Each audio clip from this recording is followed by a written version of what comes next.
Hello friends, welcome back to my new video. It's me Parul. അപ്പോൾ നമ്മൾ ഇന്ന് വന്നിരിക്കുന്നത് നമ്മുടെ ക്രാഫ്റ്റ്സ്മാൻ്റെ വേറൊരു എപ്പിസോഡായിട്ടാണ് കേട്ടോ. അപ്പോൾ നമ്മുടെ ഇന്നത്തെ പരിപാടി എന്ന് പറയുന്നത് ഇത് നല്ല ചെറിയ വീഡിയോ. എനിക്കൊന്നൊരു 2 മിനിറ്റിലേ കാണത്തുള്ളൂ. ഇന്നത്തെ പരിപാടി എന്ന് വെച്ചാൽ നമ്മൾ നെതർലൈറ്റ് ഫുൾ ആർമർ ആക്കണം. ഞാനിപ്പോൾ ആലോചിച്ചത് എങ്ങനെ ആക്കണം. അതിൻ്റെ നെതർ പോയിട്ട് ഈ സ്മിത്തിങ് ടെംപ്ലേറ്റ് 9 എണ്ണം ഉണ്ടാക്കി, അതിന് നെതറൈറ്റ് കിട്ട് 9 എണ്ണം ഉണ്ടാക്കി.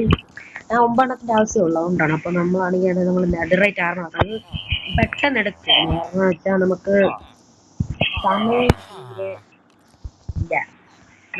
നമ്മളാണെങ്കിൽ നമ്മൾ സോഡ് ഇതാക്കി, പിക്കാക്സ് ഇതാക്കി, ആക്സ് ആക്കി, ഇനി നമ്മുടെ ചെസ്റ്റ് പ്ലേറ്റ് ആക്കി, ഹെൽമെറ്റും ആക്കി, ലെഗിൻസ് ആക്കി, ബൂട്ടാക്കി,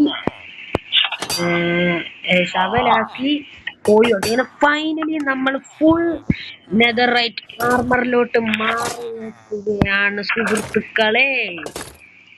ഇപ്പൊ നോക്കോ, ഞാൻ പുതിയൊരു സ്കിൻ ഇപ്പൊ ഇടാൻ പോവാണ് കേട്ടോ. ഇതുവരെ നമ്മള് ചെറിയ സ്കിൻ ഇപ്പൊ നമ്മള് പർപ്പിൾ സ്കിന്നിലോട്ടാകാൻ പോണ. ഞാൻ കാണിച്ചുതരാം.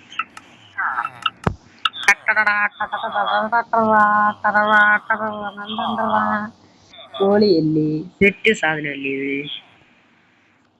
അപ്പോ നമ്മളങ്ങനെ ഫുൾ നെതറൈറ്റ് ആർമറിലോട്ട് അടുത്ത എപ്പിസോഡ് നിങ്ങൾക്ക് ലാസ്റ്റ് എപ്പിസോഡ് ആയിരിക്കും കേട്ടോ. കാരണം വെച്ചാൽ എലൈറ്റ് എടുത്തിട്ട് ഞാൻ നിർത്താൻ പോകും കേട്ടോ. എലൈറ്റ് എടുത്തിട്ട് നമ്മൾ ഈ വേൾഡിന്റെ ഡൗൺലോഡ് തരാൻ പോകണം. അപ്പോ ഇനിയും വേറെ ചെയ്യാനുള്ളതെന്ന് വെച്ചാൽ നമുക്ക് എലൈറ്റർ എടുക്കണം കേട്ടോ. നമുക്ക് വേൾഡിന്റെ ഡൗൺലോഡ് തരണം. അപ്പോൾ ഇത്രയുള്ള ഇന്നത്തെ വീഡിയോ. അപ്പോൾ എല്ലാവർക്കും ഇഷ്ടപ്പെട്ടെങ്കിൽ ഡു ലൈക്ക്, ഷെയർ, സബ്സ്ക്രൈബ്. അപ്പോൾ ഇതിൽ മികച്ചൊരു വീഡിയോ ഇട്ട് പിന്നെ കണ്ടുപോകുന്നതിലെ പ്രതീക്ഷയിൽ it's me parallel signing off. Bye bye guys, take care. ഭയങ്കര ചെറിയ വീഡിയോ ആയി പോയി.